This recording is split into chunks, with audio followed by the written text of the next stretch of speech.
নমস্কাৰ princess kitchen চেনেলটোলৈ আপোনালোকক আকৌ এবাৰ স্বাগতম জনাইছোঁ। আজি ৰেচিপিটো কি আপোনালোকে ফটোখন দেখি নিশ্চয় গম পাইছে। দেৰি নকৰি কেনেকৈ নবনালোঁ শেষলৈকে ভিডিঅ'টো চালে নিশ্চয় গম পাব। আৰু লগতে মোৰ চেনেলটো লাইক শ্বেয়াৰ আৰু ছাবস্ক্ৰাইব কৰিবলৈ নাপাহৰিব। Thank you. আমি প্ৰথমতে গাহৰিৰ মাংসখিনি ভালদৰে বইল কৰি ল'ম। এইখিনি অলৰেডি বইল কৰি থলোঁ মই। বইল কৰাৰ যিটো ভিডিঅ' মই ৰাখিব নোৱাৰিলোঁ আচলতে। আমি বইল কৰোঁতে তাত অলপ নিমখ আৰু নেমু চেপি দিছিলোঁ। আপোনালোকে তেনেকৈয়ে বইল কৰিব। নেমুটো চেপি দিলে তাৰ যিটো বীজাণু সকলো ওলাই যায়। আৰু এতিয়া কাটি ল'লোঁ আমি আলু। তাৰপিছত প্ৰয়োজন অনুসাৰে আমি পিঁয়াজ দিছোঁ, দীঘল দীঘলকৈ কাটি লৈছোঁ। আৰু এইখিনি হৈছে পিচি থোৱা আদা নহৰুৰ পেষ্ট। এতিয়া আমি কেৰাহীটো পাতিলোঁ। গৰম হোৱাৰ লগে লগে আমি ৰিফাইন তেল দিলোঁ। দি হোৱাৰ পিছত পিঁয়াজ এটুকুৰা দি চেক কৰিম যাতে তেলখিনি গৰম হৈছে নে নাই। গৰম হোৱাৰ লগে লগে আমি গোটেইখিনি পিঁয়াজ তাত দি দিম। দি হোৱাৰ পিছত আমি অলপ সময় তাক এনেদৰে ভাজি থাকিব লাগিব। পিঁয়াজৰ ৰংটো বাদামী কালাৰ হোৱাৰ পিছত আমি বইল কৰি থোৱা মাংসখিনি কেৰাহীত দি দিম।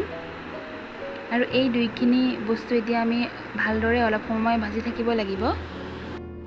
ঢাকোন খোলাৰ পিছত আমি চালোঁ যে পিঁয়াজ আৰু মাংসখিনি ভালদৰে ফ্ৰাই হৈ গৈছে। এতিয়া আমি আলুখিনি দি দিলোঁ। দিয়াৰ পিছত আমি এইখিনি অলপ সময় আকৌ ভালদৰে ভাজি থাকিব লাগিব। আলুখিনি এতিয়া কিছু পৰিমাণে হ'লেও ফ্ৰাই হৈ গৈছে। এতিয়া আমি ব্যৱহাৰ কৰিম আদা নহৰুৰ পেষ্ট, যিখিনি কৰি থৈছিলোঁ। অলপ ব্যৱহাৰ কৰিছোঁ মই, আপোনালোকে জোখ অনুসাৰে ব্যৱহাৰ কৰিব। এতিয়া আমি এইখিনি আকৌ ভালদৰে অলপ সময় লৰাম। আমি খুলি চাই দেখিলোঁ যে আদা নহৰুৰ যিখিনি কেঁচা গোন্ধ একেবাৰে আঁতৰি গৈছে। এতিয়া আমি হালধি জোখ অনুসাৰে ব্যৱহাৰ কৰিছোঁ। আপোনালোকেও জোখ অনুসাৰে ব্যৱহাৰ কৰিব প্ৰতিটো বস্তু। আৰু এতিয়া আমি ব্যৱহাৰ কৰিম নিমখ।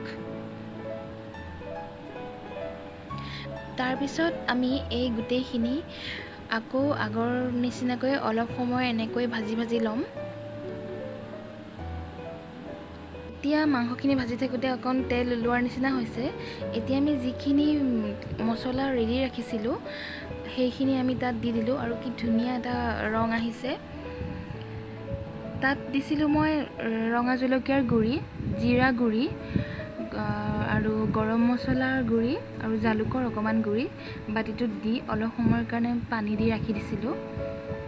আৰু এইখিনি এনেকৈ ভাজি থাকোঁতে তেল ওলোৱাৰ নিচিনা হওঁতে আমি গৰম পানী দিছোঁ ইয়াত। এতিয়া আমি ঢাকোন মাৰি দিম। এয়া চাওক, ৰেডি হৈ গ'ল আজিৰ ৰেচিপিটো। কালাৰটো বৰ ধুনীয়া হৈছে। আপোনালোকেও আচলতে এটা কথা ক'বলৈ পাহৰিছোঁ, এই ৰেচিপিটো মোৰ নহয়, মোৰ ননদজনীৰ হয়। বৰ ধুনীয়া বনাই তাই। আৰু এইটো ৰেচিপি মই তাইৰ পৰা ৰাখি থ'লোঁ।